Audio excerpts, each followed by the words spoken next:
all those groups, from all those friends. And you may hate those texts, but I like them. All right. Does anybody have any demonstrations that they wish to share today? Something where, yes? I'm always treating for my daughter to find someone.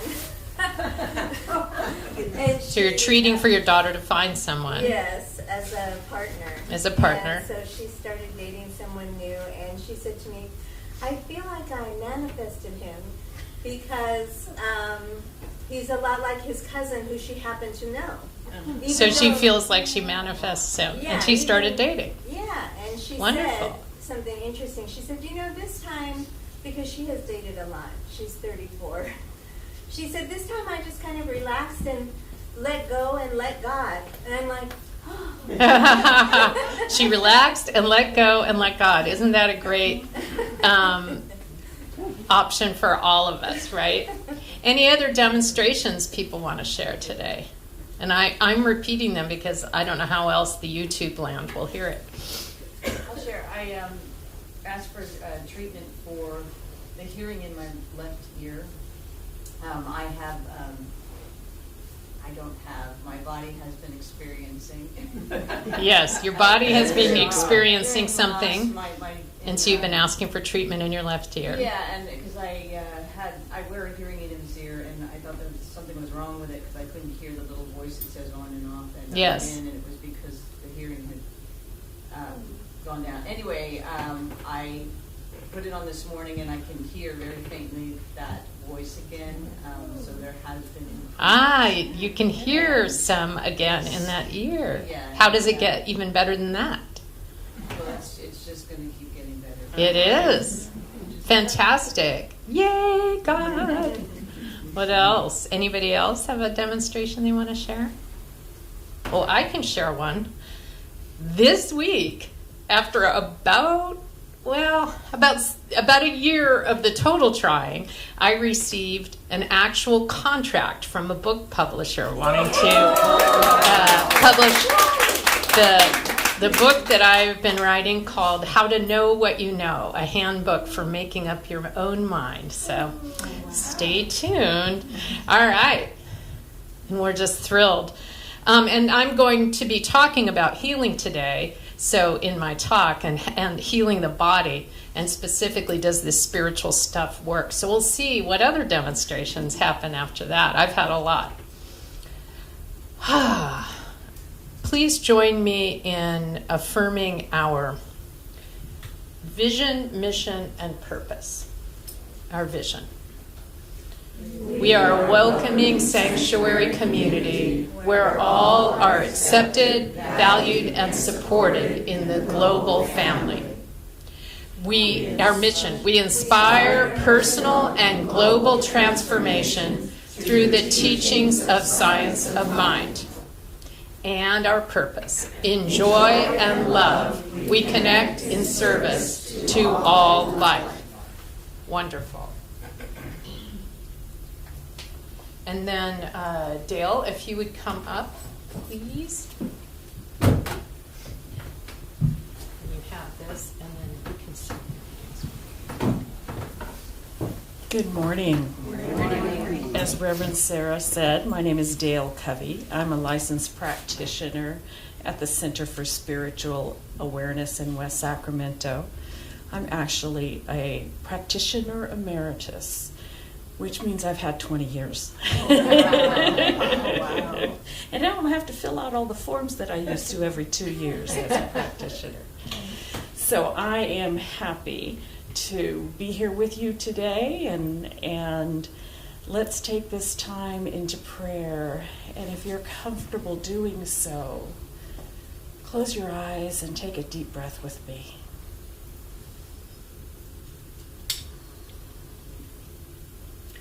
And with that breath, recognize the energy of life itself in all things.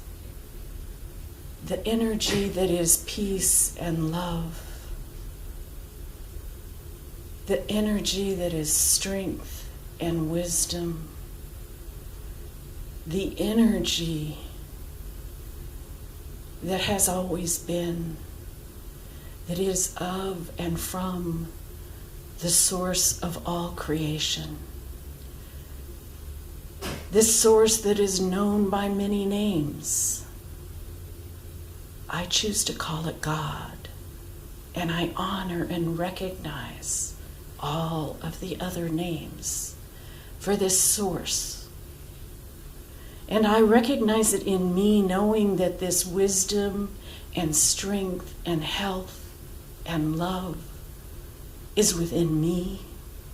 It is within each and every being in this sanctuary and online. Anywhere within the sound of my voice, I see, I know, I feel love. The divine light in me truly recognizes the divine light in everyone and everything. And in this, I speak my word knowing that this is a joyful connection of love and peace and compassion.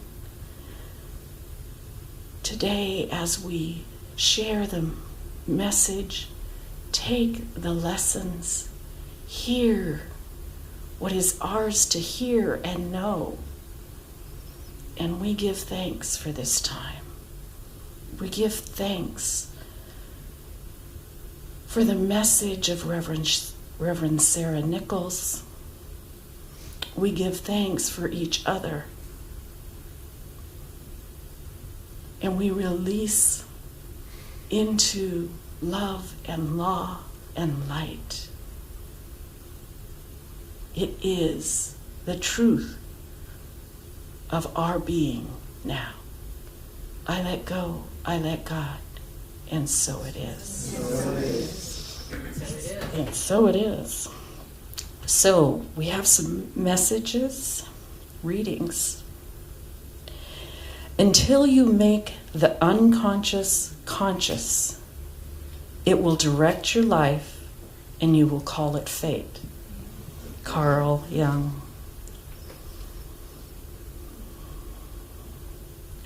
You can argue with the way things are. You'll lose, but only 100% of the time. Byron Katie.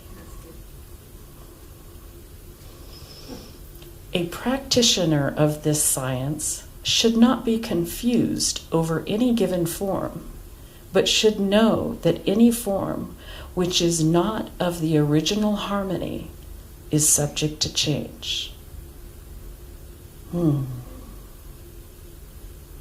Original harmony. Ernest Holmes, Science of Mind, page 53.3. Thank you. Maybe now bring up Doug, yes, Doug is going to share some of his creativity with us.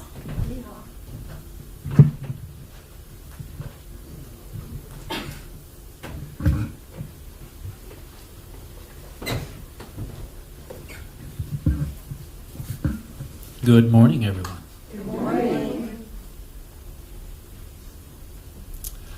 So this is a poem I wrote a few years ago while I was taking some classes here at the center.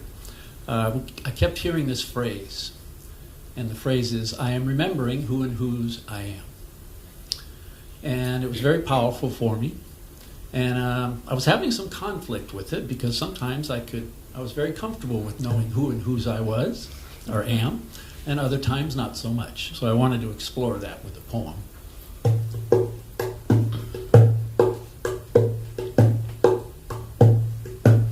Now in this poem, that phrase, I am remembering who and whose I am,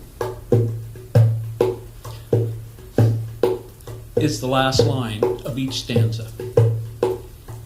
So if you want to join in at that point, much like the chorus of a song, you're welcome to. That phrase is also the title.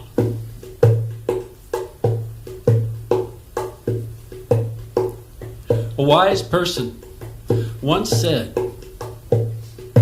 being uncomfortable is a spiritual practice. Just when I think I've got it all figured out, the heart calls me to yet another place that needs more love. And in those times when I do turn away, I hear angels weeping. And that's when I must ask myself, is my spiritual work changing me?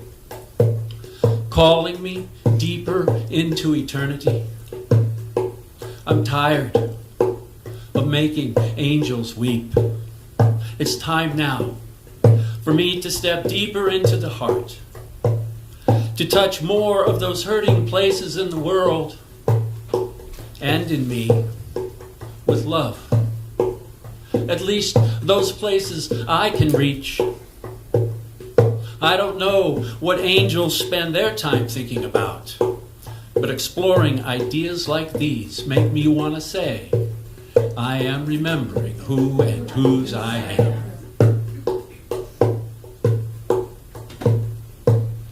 I have a confession to make. Sometimes I feel so much sorrow. My mirror weeps when it sees me coming. Sometimes I feel so shameful. Divinity just shakes her head and blocks the door. Sometimes I feel like 100 prayers could not lift my grief. Praise the giver of grace. I am finally learning now. It's not only in the good times when I grow spiritually. That's why, no matter how often I may stumble in this life, I can always choose to say, I am remembering who and whose I am. You know, it doesn't matter if we worship in a temple, a forest, or the quiet places within. But let's never forget, the deepest holy work hides inside our everyday lives. Friends, let's not be afraid to ask ourselves, what is my water to walk on? Friends, let's not be afraid to ask ourselves, what is my water to walk on? Mine is to always choose to say, I am remembering who and whose I am. 2 stanzas left. If what I give my attention to expands, then why do I complain? Do I want to live in suffering or in peace? To live from scarcity or in abundance? To do nothing in the face of the injustices around me, or to stand my ground in faith and love? To move from the grip of the 10 Commandments into the embrace of the Sermon on the Mount is a huge leap in consciousness. Praise Spirit. I finally see now the only way to catch these truths is with an open heart. I am ready now to draw a bigger circle, one that has more than enough room for all of us to say, I am remembering who and whose I am.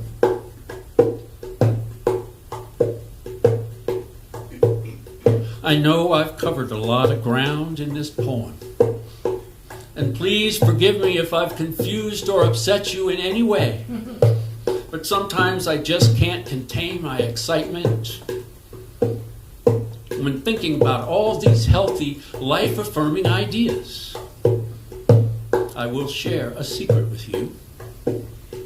Sometimes I have so much joy, I want to add another day to eternity.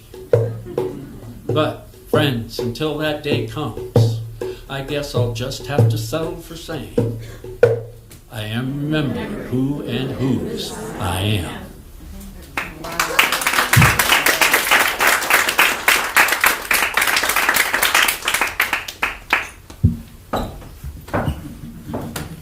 Wonderful, Doug VanWoerkom. Thank you so much. Always a pleasure. I could have gone a few more stanzas. I don't know about how you. I was not at all waiting for the stanzas to stop. I am remembering who and whose I am. I love that. Love it. Well, every time I drive out to this center, I am reminded of something that happened to me on this very road that always gave me a sense of how distorted my thinking can be. I used to drive out here on a regular basis to take our son, who had a long-term undiagnosed mysterious thing that we were treating however we could. And we lived downtown, and we would drive out here, that's just so far for us, on a regular basis. And one day, after having probably come this route, I don't know, maybe a dozen times, maybe 6 times, an embarrassing number of times, let's say, I joked to my son, knock something over. This road that we're driving on is so windy. You would really think they would call it Winding Road instead of Winding Road. And then I saw our son Nick said, Mom.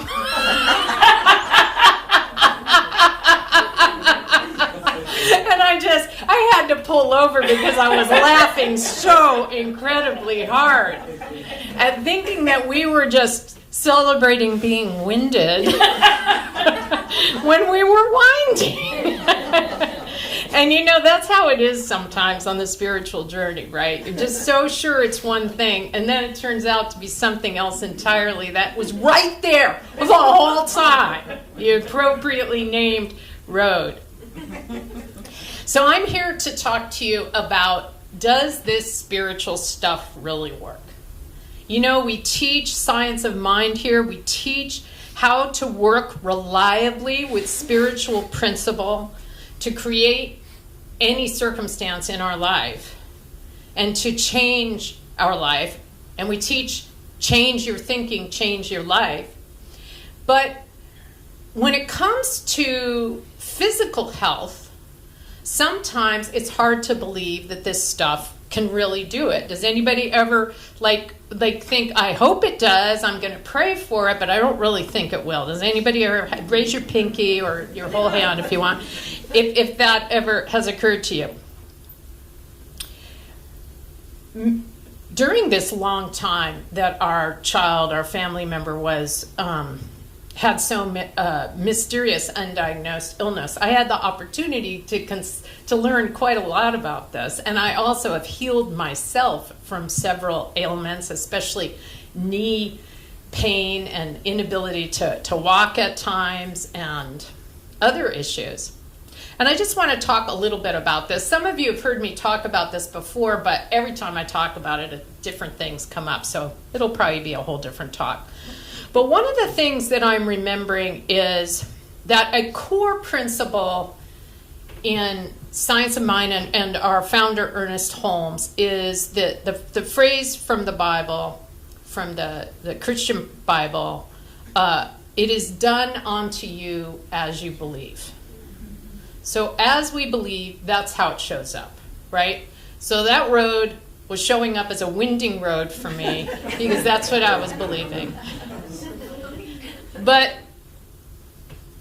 this has been studied, folks. Do you know this, right? Well, for one thing, has anybody here ever heard of the placebo effect? Oh, yeah.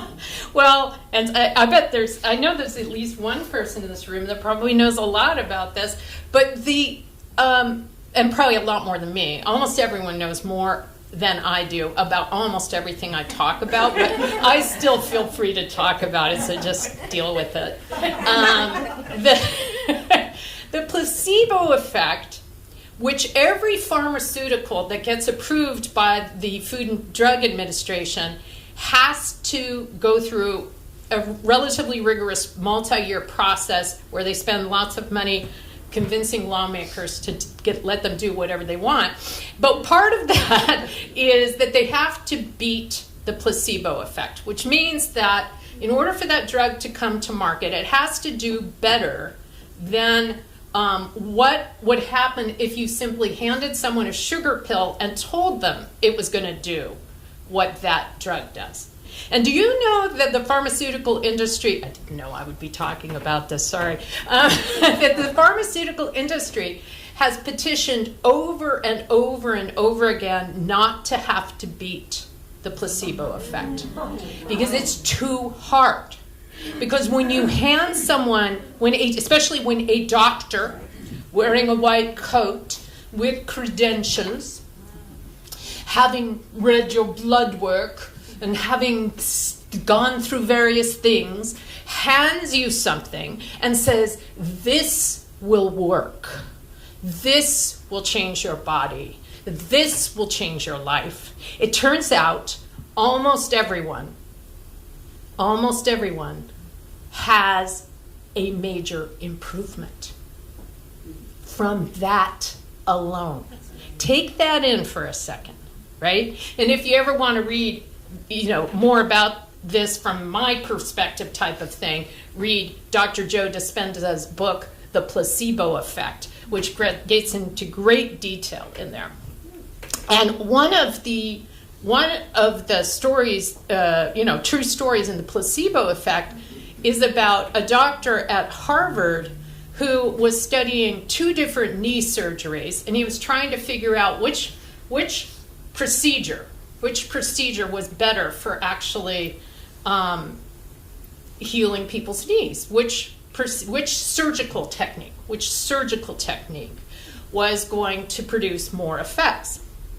And you always have to have a control in any experiment, and the control that he put in, which was rare in surgeries, was to cut into people's knees and do nothing, and then sew them up. And of the 3 different techniques, which one do you think healed people's knees more? Any guesses? Cutting people open and doing nothing and telling them they had knee surgery had much stronger results than either of the actual surgery techniques. And this has been replicated now and peer-reviewed. So this is in medical journals. So if you're into that, you can look it up. Well, what does that all mean, right? It means that it is done unto us as we believe. The more we believe that something will occur, the more it will happen. Now, the thing that not everybody emphasizes when doing spiritual practice around healing is what that means is it's really important that you dial into what you believe and act from that. And not everybody believes the same thing. I'll tell you another thing. Haven't talked about this from the pulpit before, but apparently I'm going to. There was a study of what was the best birth outcome for women. And this wasn't in Dr. Joe Dispenza's book. And they were trying to figure out, are home births safe? So women who choose to give birth at home, women who choose to give birth in a birthing center, women who choose to give birth in hospitals, comparing those women and seeing which has the best outcome. Well, in this study, what it turned out is that, which they also did extensive, not just here's a woman, she chooses this, what's the outcome, but they did. They had the women fill out extensively questionnaires about what they wanted from their experience, why they chose it, and what they got out of it.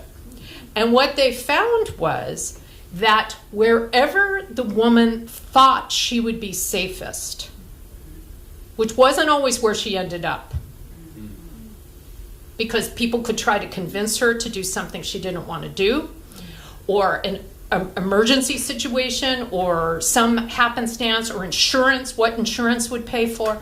But whatever the woman thought would be safest for her was the best outcome, right? And think about it with dogs and cats, right? When a mother cat wants to go give birth, what does she do? Does she check what her insurance is and figure out what they'll pay for? Or does she look around to figure out where is the place in this area that I feel safe? Where do I feel like I am comforted? Huh? My backyard. Your backyard, is that where they all give birth? Oh my God, Dale. And do you end up then with all these kitties and puppies for life? 15 years later, yeah. he's still inside. Okay, they're in your backyard. Well, so if you want to give birth, Dale will give out her address afterwards. But do you see where I'm going with this, right? So that's an instance of where science is there's two different scientific verifications. Why we call it science of mind, what we do is because the way we teach spiritual principle, we're trying to teach it so that we can replicably do it. Like, we can actually make this stuff work, and we can make it, we can produce the effect we want. So what are the two lessons from that? One is, what do I really believe? Well, first of all, whatever I believe is going to produce that result. There's another, why do I want to tell you this one? There's another one, I love this because it's just so weird. Have you heard this one? There's a great little video I can send people if they want. I'll send it to Reverend Sharon. It has, it's like a milkshake, I think. And it has the ingredients on the outside of the milkshake. And they found that if people drank this milkshake and the ingredients indicated that it was healthy, even if the ingredients in it are things that many of us would agree were not healthy, they would feel great. And if it indicated the ingredients were not healthy and they thought it wasn't healthy, they would actually get sick. And the ingredients were the same. Whatever the label was on that milkshake determined what the effect was of that milkshake. Again, scientific studies. So what that means is we really want to do a big inquiry if we're trying to use this stuff to get well, especially into what we believe. Right? So if we only believe what an MD tells us, and that's fine, I'm not going to question that. But if we do, then we better find an MD to tell us something that works. And it will probably work, but it might not. If it's not working, get a different MD that you believe in.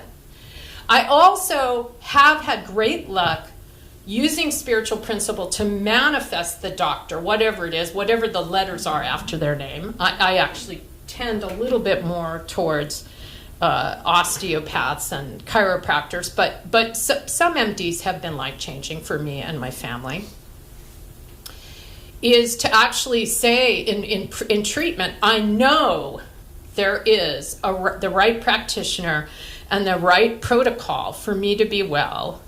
I don't know what that is or who that is, but I know that it can be brought to me, and I receive it now. And then I say, my favorite prayer, a lot of you who hang out with me know, is, what else is possible? What else is possible? Repeat after me. What else is possible? How does it get even better than this? How does it get even better than this? Those questions are prayers. They are asking the universe, they are asking the part of me that is connected to the unlimited and is able to do things that I'm not, to kick up dust. And then it isn't necessarily for me to research. If I'm a researcher and that's my joy, yes, go ahead and research it. But also say what else is possible so that it isn't all dependent on my little mind and what I am doing, but there is the unlimited downloads are available to come from whatever direction that they come. Does that make sense? Mm-hmm. Yeah.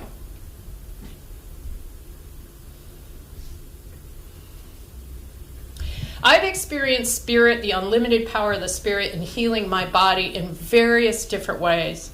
One is God as my inner voice, listening to the part of me that is connected to all things and getting information.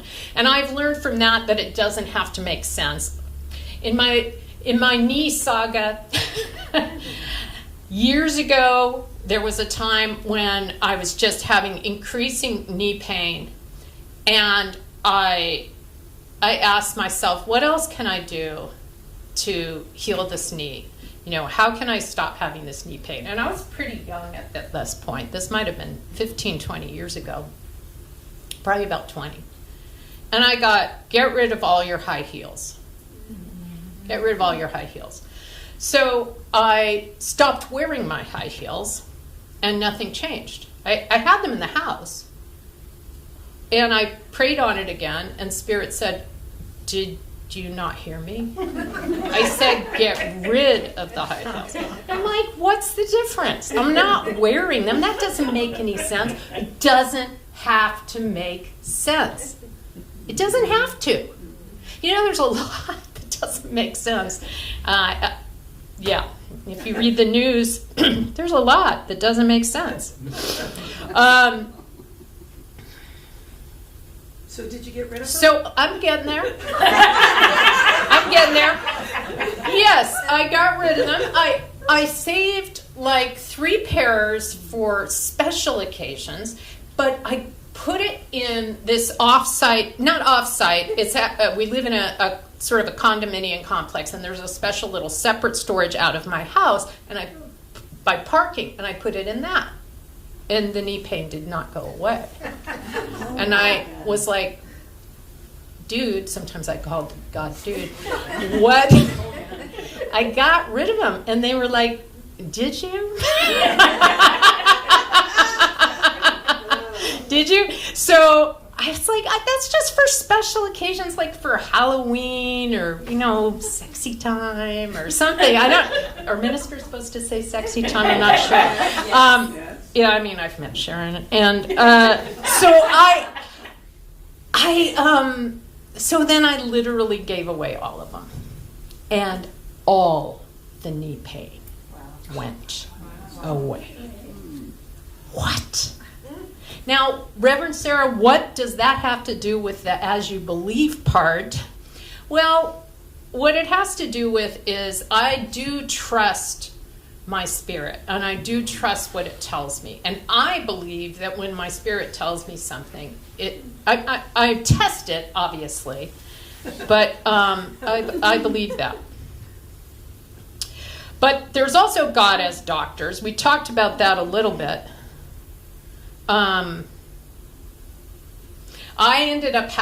Years later, I ended up having meniscus repair surgery and did all the physical therapy and did all the things. And, because I finally, by that time in my life, had a very good routine. It took, 25 or 30 years of adulthood to develop a very good exercise routine, but I really had it by then. And so I did the physical therapy assiduously, whatever that means. I can't remember, but I think it's the right word.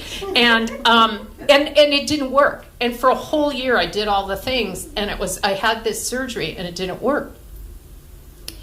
And then I went to Dr. Joe Dispenza's he did a whole weekend at the Center for Spiritual Awareness in West Sacramento.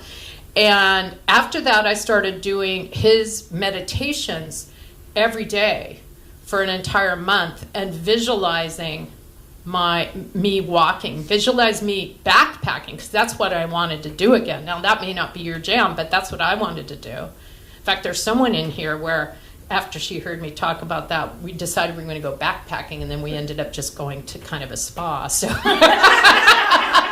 well, you never know what the Spirit's going to bring. But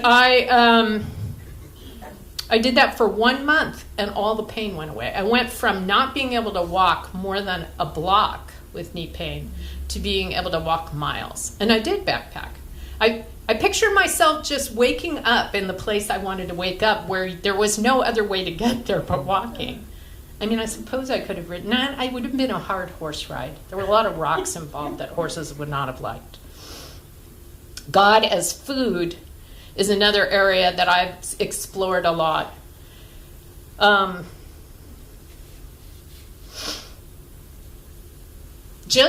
I learn more and more all the time about the food that goes through my body and what's possible when I change it.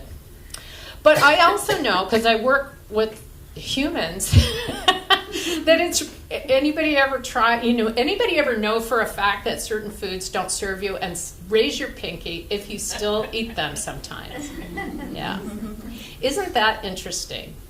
It is. And I don't have any, am I lying if I say I don't have any judgment about that? I guess I do have judgment, because I judge myself when I do it still. I do have judgment about it. But I also have sort of a curiosity and inquiry about it, because I've worked with people who have been so, I worked with one woman who gave me permission to make reference, I won't say her name, who was so debilitated with migraines that she could not participate in her work or her family on any kind of consistent basis. And she was pretty affluent, could afford any kind of food and any amount of food. And I referred her to a particular health practitioner who put her on a certain plan. She started eating that way. And within a short period of time, I'm going to say less than 2 weeks, all the migraines went away. And she was able to participate fully in life. But she could only sustain that for like 1 month, and then she went back to eating the way she did before, even though she was highly educated, seemed determined to change her life, and had the money for all these weird foods, and had support from her family, which not everybody has all those things, right, when it comes to changing food. And we had conversations about this, and she said, yeah, it's just too hard. And I said, really? You know, it's harder to eat different foods than it is to not participate in work or life. And that has happened to a lot of us. There's been periods of times, I will raise an entire hand, not just a pinky, that I've been that person. I used to be 90 pounds heavier than I am now. And, you know, between 50 and 90 pounds heavier than I am now for years and years and years. And I would lose tons of weight, and then I would gain it all back with interest. So I was constantly working on this. But it took a lot of support for me to be able to consistently eat what serves me. I really couldn't do it alone. So that's the other thing, is God as other people. God as other people. Yeah. Well, there's a lot more I could say. If you're interested in hearing other things that I have to say, then, I don't know, reach out to me. There's little cards there. You can get a free meditation from me if you join my mailing list. I would really love it if you would do that. It would be an immense support to me if you did that. You can always unsubscribe if it's bothering you. And there's flyers out in the lobby. I'm actually starting a year-long class. It's more of a support group called Healer Heal Thyself. You don't literally have to be a healer to take this class, but it is focused on people who think that they're supporting and loving and healing other people, but might be experiencing in themselves that they're not fully healed. And it's Tuesdays. It's like the third Tuesday of every month on Zoom. And in between, people are going to support each other if they choose to, so that and I will be supporting people in between a bit too. But we're going to create a community, because what I have learned in the past is that, and so if you know anybody who's really struggling with their physical health, so much so that they have time Tuesdays at noon, but it's hard for them to do anything else, this would be a great thing for them. Because what I have found in the past is that when people are in community with each other and being honest about what serves them and what doesn't serve them, but then also receiving spiritual support for how to figure out what they believe and to focus on what they believe and to do the next indicated thing, they're able to change. I've seen people absolutely manifest and stay the course for years. So think about whether that's you or if you know someone for whom that would really support them. Okay?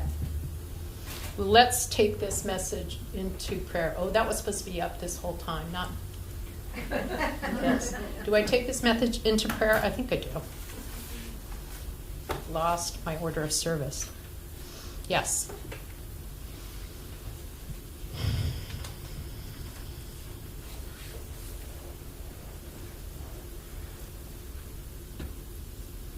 So take a breath with me and just allow it.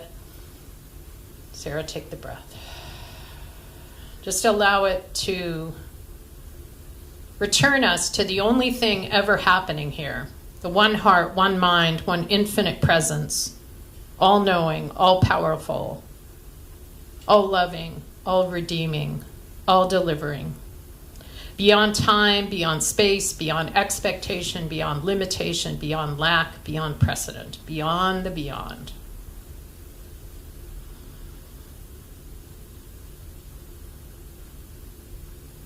And I know that this unlimited power of the one is showing up as me today. And as I know that for me, I know that for everyone in this room and everyone whose life we touch, which is probably everyone when you just keep moving it out. I know that each and every person in this room and online listening to the sound of my voice is a spiritual being having a spiritual experience in a human body on the human plane with all the power and the promise and the purpose of the one mind at our disposal and all the clarity, focus, ease, and grace. And I speak my word for everyone in this room, asking what else is possible. How does it get even better than this? What energy, space, and consciousness can we in our bodies be to receive all we are here to receive and to be all we are here to be? And anything that doesn't allow it, can we destroy and uncreate that all right now?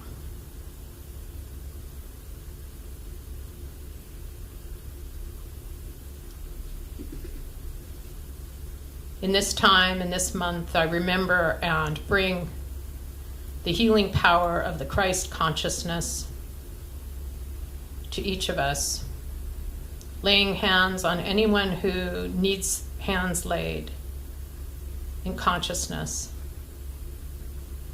bringing the power of the Christ, touching the hem of his garment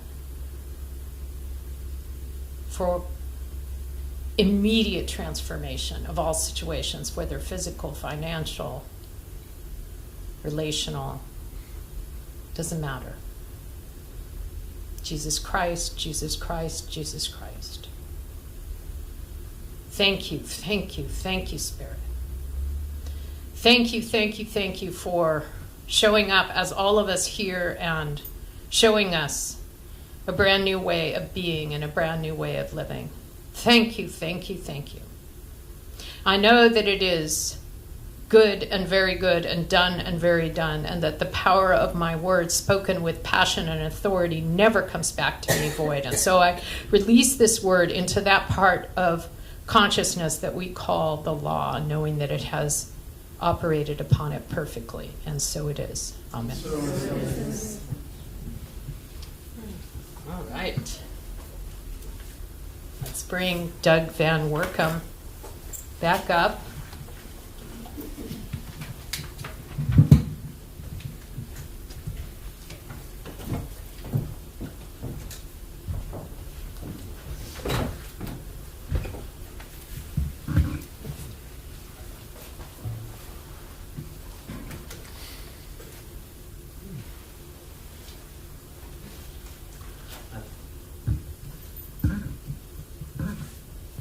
had the most unusual experience this morning. While doing the poetry, my mouth went dry. Hard to stop and get a drink when you're playing the drum with your hands and doing poetry. Not quite sure what's going on with that. So, this is a poem, another poem I wrote, same style. It has a repeating phrase at the end of each stanza, which is also the title. And this one is, I am no longer swimming against the tide.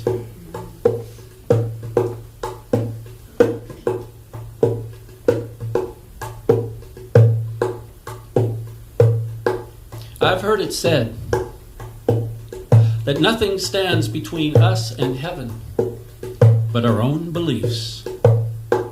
When will we stop running through this world looking for proof we do not belong? Remember, friends, there is a truth within we cannot fool. Dare to start each day by saying to yourself out loud, I am no longer swimming against the tide. Einstein said, you can't solve a problem with the same kind of thinking that created it.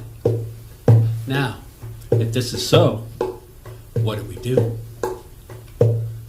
There's another saying. Either you're in prayer or you're in chaos.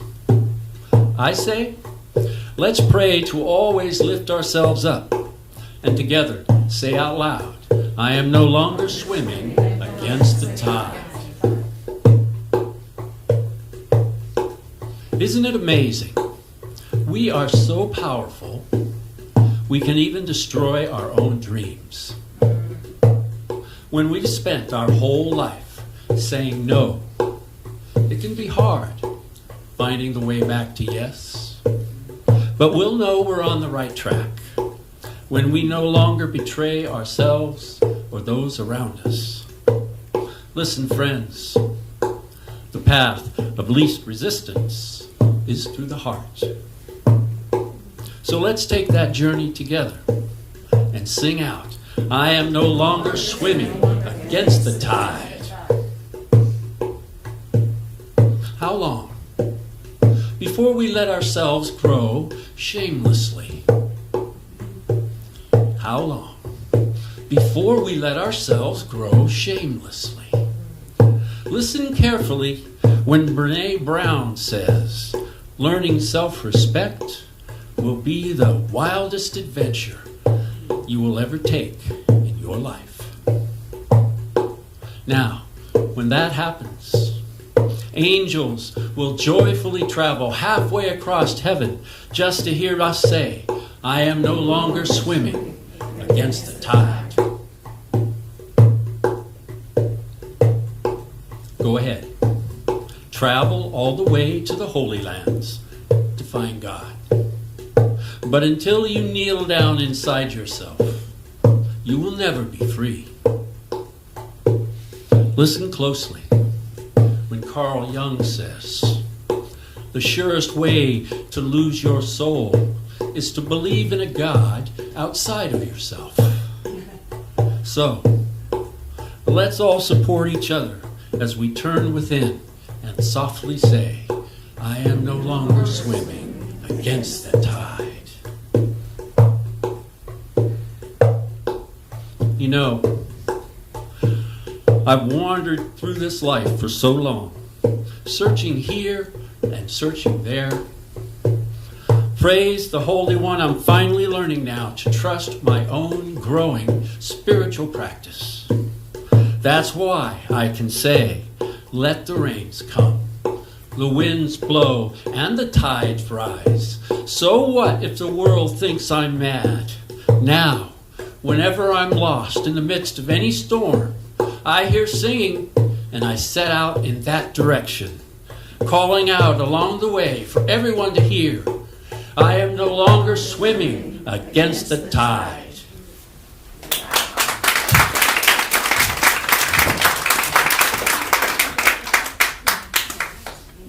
All right. I guess I don't need this up here. Or I probably do, but whatever.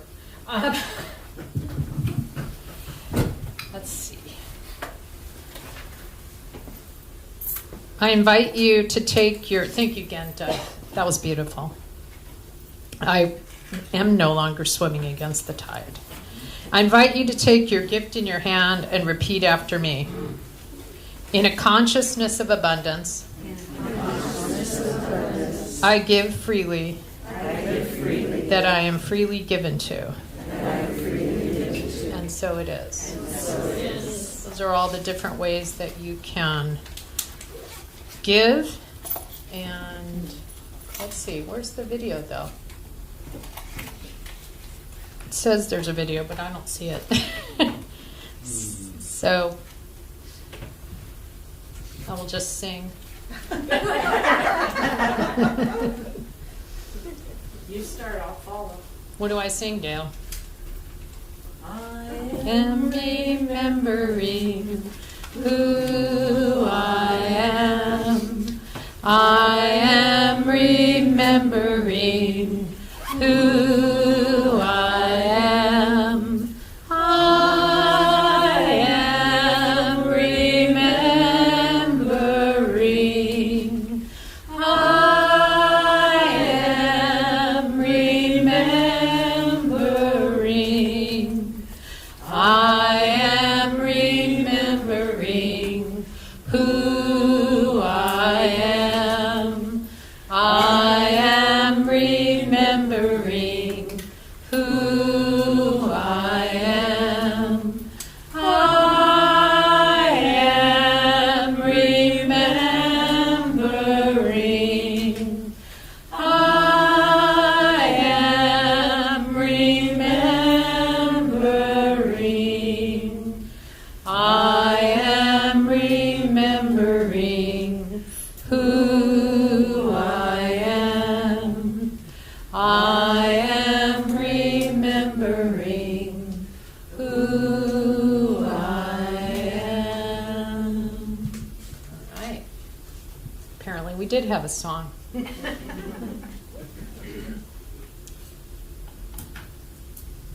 Let's see. Join me in this abundance affirmation, please. In consciousness of abundance, I am freely and that I am freely given to. Or join the slide anyway, because I wasn't saying it right.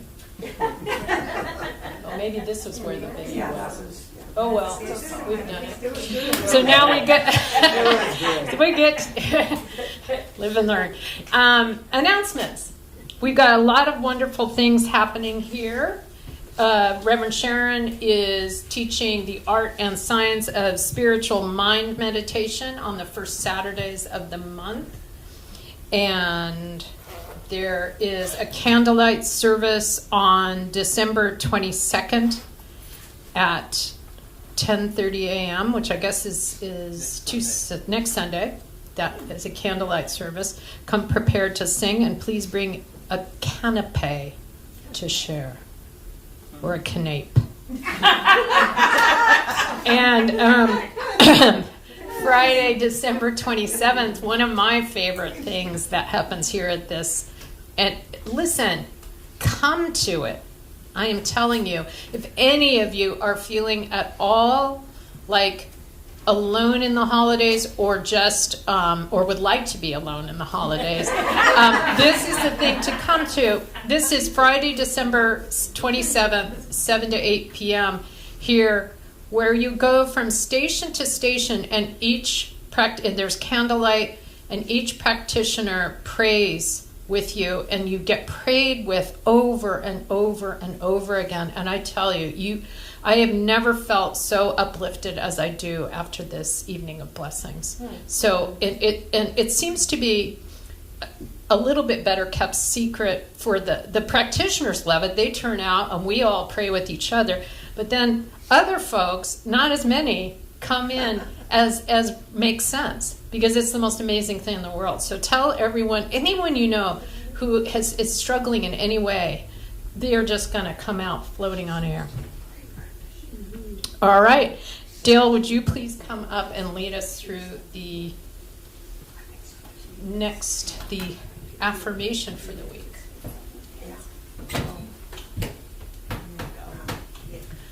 Wow.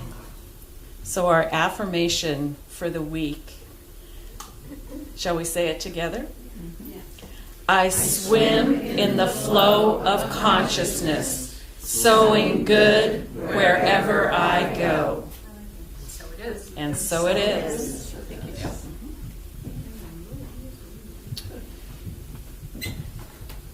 And please enjoy our closing song, followed by a benediction and our social gathering.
Oh, that was abrupt.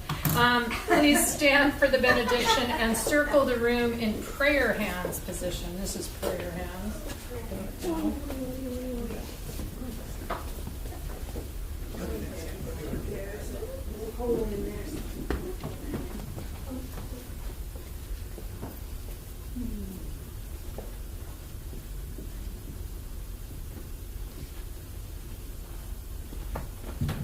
The divine light in me honors the divine light in you. The divine light in me honors the divine light in you.